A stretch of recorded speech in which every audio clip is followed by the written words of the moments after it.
우리나라에도 H&M이라는 회사가 해운 회사가 최근 코로나 이후에 한 2년 동안 벌어들인 돈이 그 회사 뭐 10년간 벌어들인 돈보다 훨씬 많다고 하잖아요.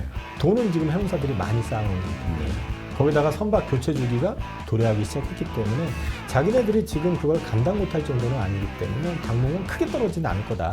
지금 뭐 보면은 신주가가 한 44주, 45주 연속 계속 올라왔거든요. 연초부터. 맞습니다. 그거는 추세가 뭐 그렇다고 해서 무한정 간다는 아니겠지만 뭐 일정 수준 유지가 될 수밖에 없지 않겠냐. 그리고 옛날하고 달라진 게 뭐냐면 오늘 조선주를 얘기를 해주실 겁니다. 조선주는 올해 연초에도 좋게 말씀을 하셨고 주가 랠리가 꽤 많이 나왔고 지금 뭐 눌림목은 나왔으나 아직 본격적인 실적 궤도에 올라서는 것은 내년이기 때문에 또 우리 찐고수 이영훈 이사님께서는 계속 조선주 좋다라고 보고 계시는 거예요. 조선주에 대한 브리핑 한번 들어보도록 하죠. 네. 그 글로벌 조선사들 일본까지를 갖다가 이제 굉장히 세 군데가 거의 메인인데 일본은 사실은 살짝 지금 조선에서 발을 좀 빼는 분위기고 그러면은 한국하고 중국이 지금 배가 꽉 차 있는데 경쟁이 이렇게 심해질 가능성은 제한적이라는 거죠. 그리고 또 특히 LNG 같은 경우는 만들 수 있는 것도 제한돼 있고 중국은 주로 자기네들이 발주하는 것 이제 받아가는 그런 그림이잖아요. 그리고 호주에선가 한번 또 고장이 나가지고 누출돼가지고 문제가 됐었던 것도 있고 그러면 비슷한 시기라고 그러면 결국은 어디를 더 찾겠냐는 거죠. 뭐 10% 더 비싸다고 해가지고 중국으로 가고 뭐 그러진 않는다는 거죠. 그래서 앞으로도 상당 기간은 LNG 쪽은 역시 한국이 계속 가져올 가능성이 높다. 기술력 우위에 있는 게 우리 한국 조선이기 때문에 한번 과거에 한번 그 유럽 업체들이 된통 당했잖아요. 저가로 중국산 썼다가 배 장고장 AS 잘 안 되고 막 호되게 당한 적이 있기 때문에 아마 뭐 이사님 말씀대로 한국이 주도권인 LNG 선만큼은 벌크선은 중국 줘버리고요. 벌크선은 그거 그냥 뭐 많이 때려 박아서 실어 나를 수 있는 기능만 있는 거니까 그건 중국도 잘 만들어요. 그러니까 그리고 우리나라에서는 중소형사 빼고는 벌크선 만드는데 거의 없습니다. 고부가가치 산업은 우리가 또 가져가는 걸로 보면 좋을 것 같습니다. 네, 또 이어서 한번 들어보겠습니다. 그 LNG 관련해가지고 추가로 좀 말씀을 드리면 LNG 발주량은 이제 피크아웃 했다라고들 보는 것 같아요.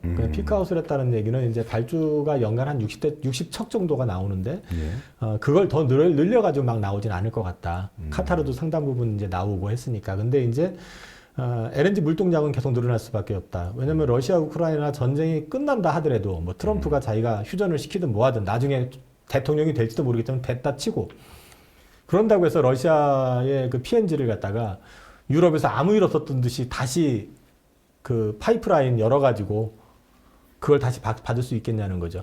쉽지 않다라는 거죠. 더군다나 이번 전쟁을 통해 가지고 동유럽권 같은 경우는 다시 러시아에 대한 그 우려감, 공포심 이런 거는 지금 굉장히 극에 달아 있는 상황이기 때문에 그렇게 놓고 본다 그러면 이 파이프라인으로 인해 가지고 PNG가 넘어오는 쪽보다는 여전히 LNG 수요는 계속 될 가능성이 높다. 근데 이제 이 LNG가 우리가 알고 있는 카타르 쪽에서 발주 나오는 거 말고도 북미 쪽에 프로젝트가 상당히 많고요. 그렇죠. 모잠비크 쪽에도 있습니다. 이쪽에서 이제 발주가 계속 나오게 되는데 거기서도 LNG는 결국은 이 LNG 운반선은 특히 북미 쪽 같은 경우는 모르겠어요. 저 트럼프가 되고 난 다음에 다시 중국하고 친구합시다 하면서 또 뭐 중국에다 어쩔런지 모르겠지만 현실적으로 봤을 때 기술력의 차이도 있고 금액 차이가 뭐 10%, 15% 내외라고 한다면 굳이 그러겠느냐. 결국은 그쪽도 우리가 가질 가능성이 높고 모잠비크도 있고 그렇게 놓고 본다면 결국 가가지고 그리고 북미 쪽의 프로젝트라고 해가지고 해운사 이쪽도 결국에는 글로벌 메인 해운사들이 다 하고 있기 때문에 여태까지 했던 패턴으로 봤을 때 우리가 받을 가능성이 높다라고 저는 보고 있고요. 그런 것들을 감안해서 놓고 본다 그러면 앞으로도 한 4, 5년 정도는 계속해가지고 우리가 계속해서 우위를 가져가면서 수주를 할 것이다. 이거는 계속해가지고 유지가 될 가능성이 높다. 그렇게 보셔도 될 것 같고요. 네. 컨테이너선 관련해가지고는 이제 CO2 규제, 탄소 규제와 관련돼가지고 이제 앞서 잠깐 탱커 얘기하면서 말씀드렸지만 이 배출을 적게 하려고 하면은 속도를 내지 않으면 된대요. 저속으로. 그러니까요. 저속으로 가면 된대요. 근데 저속으로 가면 문제가 뭐냐면 똑같은 물량을 실어 나르는데 기한이라는 게 있잖아요. 그럼 배가 부족해지는 거예요. 그동안에는 뭐 10척이면 됐었던 게 예를 들어서 저속 뭐 30%를 늦춘다 그러면 13척이 있어야지 물량이 그만큼 가게 되는. 그러니까 그 수요가 늘어나게 되는 거고 이 저속도 한계가 있는 게 앞서 말씀드린 것처럼 이제 IMO에서 이제 어떤 계획까지 지금 이제 구체화시키려고 하냐면 제가 알고 있기로는 내년 중에 시행되는 걸로 알고 있는데 배를 갖다가 직접 동승을 해가지고 따라가면서 재는 거예요. 여기서 CO2 배출이 얼마나 했는지.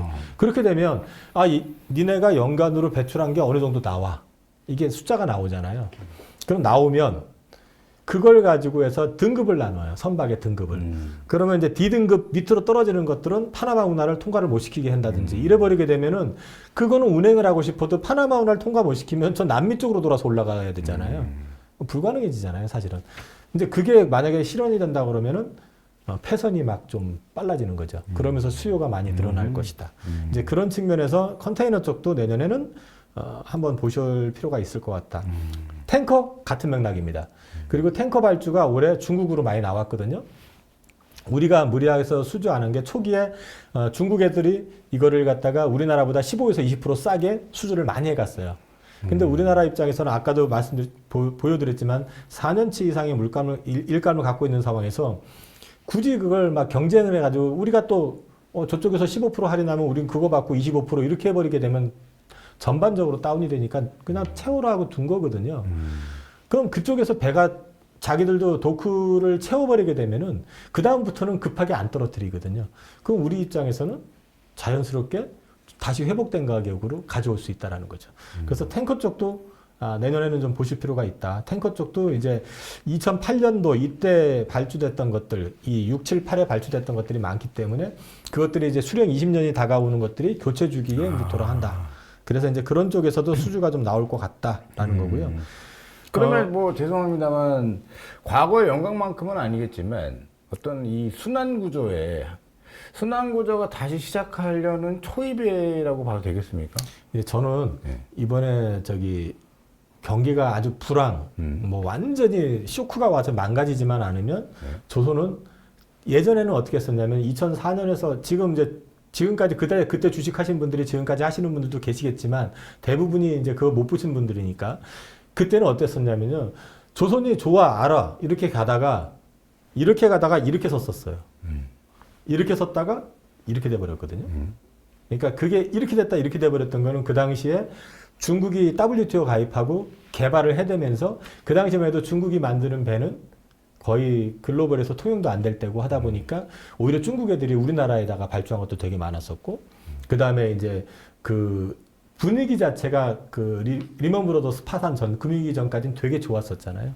그러니까 그 수요가 엄청나게 폭증을 했었던 건데 지금은 이게 아니고요. 이렇게 가고 있습니다. 근데 이렇게 가는 게 더 좋은 게 이렇게 가서 계속 이렇게 올라가진 않겠지만 이렇게 가서 이렇게 가게 되면 주가가 뭐 이렇게 사이클에서 급락을 하지 않고 꾸준히 유지가 되면서 안정적으로 갈 수 있는 그림을 좀 갖고 있던 거 아니냐라고 저는 생각을 하고 있는 게 이번에 지금 이번 사이클에 이제 걸린 거는 탄소 문제가 걸렸잖아요. 원래 보통 수령이 25년에서 30년인데 그것 때문에 그게 좀 앞당겨지는 측면이 있어요. 첫 번째는.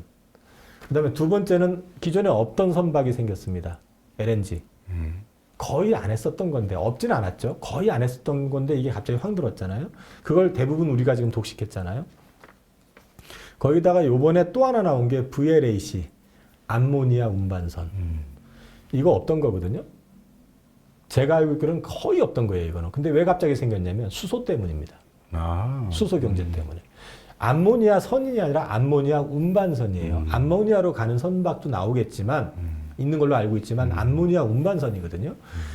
그러면 이것들이 이제 발주가 시작이 됐는데 이거는 암모니아 운반선 같은 경우는 소형이 아니라 대형으로 발주가 됩니다. 큰 선박으로 나옵니다. 그래서 이게 마진이 되게 좋은데 이쪽에 75%를 이번에 우리나라에서 수주를 했거든요. 근데 이쪽이 앞으로 계속 늘어날 겁니다. 당장에 우리나라에서도 수소 경제 얘기가 나오게 되면은 결국은 암모니아를 가지고 와서 여기서 이제 수소로 다시 기화시켜 가지고 이제 사용을 하게 되는데 그거를 갖다 만들어내려고 그러면은 순수 그러니까 저 그린에 해당되는 암모니아 이거를 추출을 하려고 그러면은 현실적으로 공간적인 제약 이런 것들 때문에 우리나라도 지금 포스코 홀딩스가 계약을 한 지역을 보면 오만 사막 지역, 호주 그냥 상상으로만 해보셔도 미국 굉장히 넓은 데잖아요. 근데 거기서 암모니아를 가지고 와야 되거든요. 그럼 우리만 그렇게 하느냐는 거죠. 수소 경제 하려고 하는 애들은 다 비슷한 네. 그런 개념이 된다 그러면은 이 VLAC 쪽도 이제 앞으로 규모가 계속 꾸준하게 나올 거다. 앞서서 제가 이제 IMO 얘기를 이제 계속 말씀을 드렸거든요. 근데 이제 23년 올해 7월 달에 그 MPC 80차 회의라고 하는 쪽에서 2050년 온실가스 배출 목표를 넷 제로로 합의를 했는데요. 이게 이제 목표 계획상으로 거기서 제시한 게 2030년 기준으로 했을 때 23에서 30% 정도 탄소 저감을 목표로 하고 있고 2040년에 70에서 80% 저감을 목표로 하고 있고 2050년에는 100% 이제 저감을 목표로 하고 있습니다. 탄소를 갖다가 이제 제로로 만들겠다는 건데 이렇게 하려고 그러면 결국에는 선박이 엔진이 다 바뀌어야 되잖아요. 결국에는. 그러면 기존에 돌아다니고 있는 선박이 지금 신규로 받은 거 외보다는 돌아다니는 게 훨씬 많잖아요. 그럼 그 선박들이 다 바뀌어야 되는데 앞서 제가 설명을 드렸었잖아요. 1년간 한 배가 배출하는 탄소량을 갖다가 측정을 한다고 했던 거. 그래서 25년 4월 달에 등급을 발표할 예정입니다. 네. 그럼 여기서 등급이 발표가 나면 여기 운항에 제약이 있다고 했잖아요. 그럼 탈락 물량이 많으면 많을수록 수주기에는 늘어난다고 봐야겠네요. 그러면 이제 D급 이하는 다 폐선에 시켜버려야 되니까. 자기네들 선택이죠. 그거 뭐 저기 남아프리카 공화국 쪽으로 이렇게 돌아가지고 옛날 희망봉 넘어가지고 유럽을 가려면 가는 거고. 엔진 교환이라든가 뭐 이런 튜닝 이런 건 안 됩니까? 튜닝으로 하게 되면 네. 이제 급하면 그렇게 할 수 있겠죠. 근데 네. 이제 튜닝으로 한다 해도 이게 이제 비용 자체가 안 쌉니다. 사실 새로 배 만드는 거하고 별 차이가 안 나거든요. 그래서 현실적으로 자기네들이 이거 안 되겠다 싶은 배들은 이제 발주를 좀 내년에 본격화할 가능성이 있다고 보는 게 그겁니다. 그러니까 이게 이제 소위 말해서 이중 연료 내지는 뭐 거기에 스크루라고 하던가요? 스크러버라고 하는 거. 그거를 갖다 장착을 해가지고 이제 탄소 저감을 하고 뭐 이런저런 얘기를 하는데 그다음에 벙커 CU 말고 이제 소위 말해서 그 뭐라더라 고급으로 된 벙커 CU 말고 다른 그 기름을 이제 사용하는 게 있는데 탄소 배출을 줄이는 그게 의미가 별로 없대요. 왜냐하면 그걸로 바꾸는 교체 비용이 배 하나를 차라리 새로 내는 거하고 크게 차이가 안 난다는 거죠. 그러면 그걸로 바꿔놓고 나서 몇 년 쓰겠냐는 거죠. 결국은 시간이 가면 갈수록 그 규제는 점점 더 강화가 될 거니까. 그래서 그리고 또 그것도 해줄 수 있는 데가 몇 군데가 없습니다. 그리고 여기 조선소에다가 우리 그거 좀 바꿔주세요 한다고 그래도 지금 일감이 많아가지고 바꿔줄 수 있는 여력도 없고. 그래서 이제 그거는 보셔야 될 것 같고요. 네. 제목에 보시면 분기별 믹스 흐름이라고 되어 있는데 흑자선 비중입니다. 네. 흑자선 비중이라고 하는 건 그 배를 만들 때 이익이 나는 배 비중이거든요. 보시면은요, 23년 3분기 한번 보시죠. 50% 넘어가는 데가 별로 없죠. 네. 24년 4분기 보시면은 많이 올라온 걸로 보이지만 삼성이랑 하나오션 같은 경우는 좀 약한데 이게 24년 1분기, 2분기를 가서 보시면은 확 달라집니다. 비중이 약 전체로 봤을 때 87%가 흑자선이 나오거든요. 그 얘기는 앞서서 보시면 자 23년 3분기에는 전체로 그러니까 개별 기업 말고요. 전체만 놓고 보시면은 흑자선 비중이 39%예요. 반이 안 됐었어요. 네. 그러니 뭐 실적이 쇼크가 나올 수밖에 없잖아요. 근데 이게 4분기에 66%가 되고 1분기에 63%가 되는데 2분기에 87%가 되고 3분기부터는 95%로 올라갑니다. 그러니까 고부가 선박, 소위 말해서 흑자 선박이 대부분이 흑자 선박에서 이제 매출이 나온다는 얘기죠. 네. 그 얘기는 실적이 1분기, 2분기, 3분기 가면 갈수록 실적이 더 좋아진다라는 얘기예요. 하나오션은 그 밸류에이션으로 설명하기는 조금 어렵습니다. 네. 여기는 지금 방산에 대한 기대감이 많이 붙어 있다고 보셔야 돼요. 네. 우리나라에서도 이번에 그 잠수함 수주를 했었잖아요. 국내 잠수함도 이제 네. 하나에서 수주했고, 지금 미국으로 직접 진출해가지고 미국에 있는 조선소를 인수해가지고 미국 방산 시장에 들어가려고 하고 있거든요, 지금. 아, 미국 방선이요? 네, 미국의 잠수함 시장에 들어가려고 하는 겁니다. 근데 이거는 폴란드 이슈랑 상관없잖아요, 하나오션은. 하나오션도 폴란드 관련이 있습니다. 아, 있습니까? 그러니까 폴란드에서도 지금 잠수함이 필요하죠.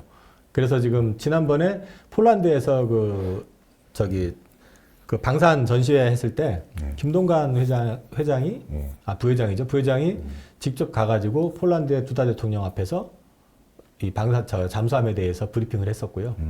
그다음에 이제 방산 이슈가 많은 게 캐나다 역시 잠수함이 지금 노후화돼가지고 교체를 해야 되는 상황이고. 근데 이제 우리나라 제품의 가장 큰 강점은 가성비, 성능 대비했을 때 가격이 상대적으로 많이 저렴하다. 이제 이런 게 이상 가장 크고요. 그다음에 기술적인 거는 지난번에 제가 방산 설명하면서 이제 말씀을 좀 드린 건 있었는데, 뭐 다른 국가들의 특히 뭐 미국이나 이런 쪽이랑 비교해 봤을 때 뭐 기술적으로 우리가 크게 안 뒤진다. 그런데 가격적인 측면에서 훨씬 유리하다. 이런 걸로 지금 현재 어필을 하고 있고, 지금 이제 한화에서는 뭐 한화 에어로스페이스 자체가 이제 우리나라에서 로키드 마틴을 지금 추구하는 큰 기업이잖아요. 그러면서 지금 이제 그 자회사로 지금 하나오션도 들어가 있고, 미국 쪽 현지의 조선소 인수까지 계획을 하고 있기 때문에 그거는 사실 조선업체의 밸류로 설명은 안 돼요. 지금 뭐 증자한 거 감안해서 보면 사실 되게 비싸거든요. 방산에 대한 기대감이 많이 들어가 있다, 이렇게 보셔야 될 것 같고. 이게 이제 믹스 흐름인데요. 네. 여기서 이제 한 가지 제가 좀 유념하셔야 될 건, 여기 보면 현대미포조선이 굉장히 좋게 나와 있잖아요. 네. 여기는 근데 아직 공정 차질 이슈가 완벽하게 해소가 되지는 않은 것 같습니다. 네, 탈락. 그러니까 중소형 선박을 만드는 회사거든요. 여기가 네. 조금은 이 기존의 그 현대중공업이나 삼성이나 이쪽하고는 조금은 성격이 달라요. 네. 좋은 측면은 요즘 많이 없어지는 회사들이 중소형 선박 회사들이 없어졌어요. 네. 경쟁자들이 많이 없어졌다는 건 좋아요, 분명히. 근데 여기가 지금 그 공정상의 이슈가 완전히 해소가 됐다라는 거는 아닌 것 같아요. 그래서 그거는 감안을 하셔가지고 뉴스든 리포트든 그게 해소가 됐다 싶으면은 사실 미포도 굉장히 매력적인 구간인 건 맞다. 맞다. 근데 이제 그거를 좀 추적을 하시면서 대응하시는 게 맞을 것 같습니다. 내 마음속에 띠는 아니다.